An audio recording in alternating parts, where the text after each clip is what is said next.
It is the Buffalo Bills. Ooh, that's a fun one.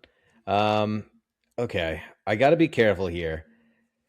I I'm not going to complicate this. I'm going to go with Bruce Smith. Uh, I think that Bruce Smith should be the easy pick here. Again, we're just like we didn't get to see these guys play, right? But we know who they are and why they were so good. So it's a defensive end. Just somebody who terrorized the league for that entire generation. Somebody you had to game plan around. Um, you know, he had 200 career sacks. I think he's one of the few, if not the only people to ever have 200 career sacks. So if you were a quarterback and you were playing the Bills, you knew that you were in for a long day going against Bruce Smith. Agreed. Over to you, Dave. All right. So number 2, I have Jim Kelly, just because he is a Bills all-time great. He's a was quarterback. the reason they succeeded. He's the quarterback, most important position. He brought them to 4 Super Bowls. Unfortunately, they lost them all, but they couldn't find a hole until they drafted Josh Allen, or they couldn't find a quarterback to fill that hole until they drafted Josh Allen. So it really shows like he wasn't anything like spectacular number wise, but he did enough. He's like the Eli Manning of the Bills. He just did enough to, especially when it mattered, to win games when it was important. So yeah, Jim Kelly, number 2. Yep. Nice. I am glad you took Jim Kelly because I had Jim Kelly number 3, and my number 2 was Josh Allen. So yeah, for me it was a toss-up. Josh Allen. Yeah. If Jim Kelly won one of those 4 Super Bowls, I'd probably have him as my number 2 over Josh Allen. But right now, they're both kind of going to be reviewed as quarterbacks who have not won a Super Bowl. And I'm just going to take Josh Allen. I'm going to take the raw talent, and I'm going to take the career that's still there. And yeah, I don't really have too much more to say. I think that might be my first quarterback I took. So unlike David, there you go. It is the first quarterback I've taken. So I'll take all the quarterbacks. The only other person that I think could make this list would be Andre Reed. They're probably the best receiver they've ever had. Incredibly fast. His plays down the field were so dynamic, just kind of doing things that other people at that time period wasn't doing. And he also he's probably the only person that could rival Peyton Manning in the size of their forehead. So there's that.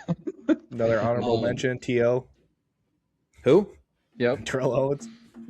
So I thought he played for the Eagles. Bring it up now. I thought he played for the Cowboys. Yeah. I thought he played for the 49ers. For the Niners. I played for the Bengals. That's the name we were talking about earlier when we were in our group chat, and like I think JMO was the first one to be like, "Is it crazy that Terrell Owens isn't on a list here anywhere?"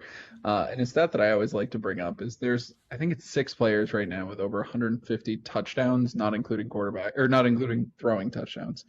In NFL history, and he's one of them. So it's crazy that he's not on the list. But I mean, Randy Moss might not be on this list either because he's a similar scenario. I'm not saying he isn't. Right. But he might not be on this list either, and he's another one of those 150 touchdown guys. But it's just people who are kind of a victim for bouncing around a little bit more. Speaking of other honorable mentions for the Buffalo Bills, I'm surprised nobody brought up good guy O.J. Simpson. The juice. Great point. Hell of a running back. Hell of a running back. Great nickname, too. And accused of murder, just like my number 1 pick in this next round, Baltimore Raven, Ray Lewis. Nice. Good transition. Thank you. Nailed it. I think there is there's an easy number 2 that could be a number 1 here too. But I got Ray Lewis number 1. I don't really even think it's all that close. Even though there is another really good name from that defense. But he was just hard hitter at that point. That was the most important position on the defense. Things have changed, and middle linebacker isn't necessarily what it once was. But in the 90s, early 2000s, middle linebacker is that position you needed solidified on a defense. JMO, over to you to pick the guy that I'm sure you were going to pick.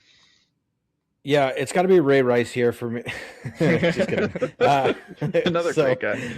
Yeah, we're going to go with Ed Reed, one of the greatest safeties of all time. Incredibly smart, incredibly talented. He was both somebody that was a ball hawk and was getting interceptions and, making sure everybody in the defense was on the right side of the field and doing what they needed to do to make the play succeed, but also could come up and stuff the run and wasn't afraid of contact. So another do-it-all guy, one of the greatest safeties we've ever seen, and somebody who we actually got to watch, which was a lot of fun too. So Ed Reed, easy number 2 there. Agreed.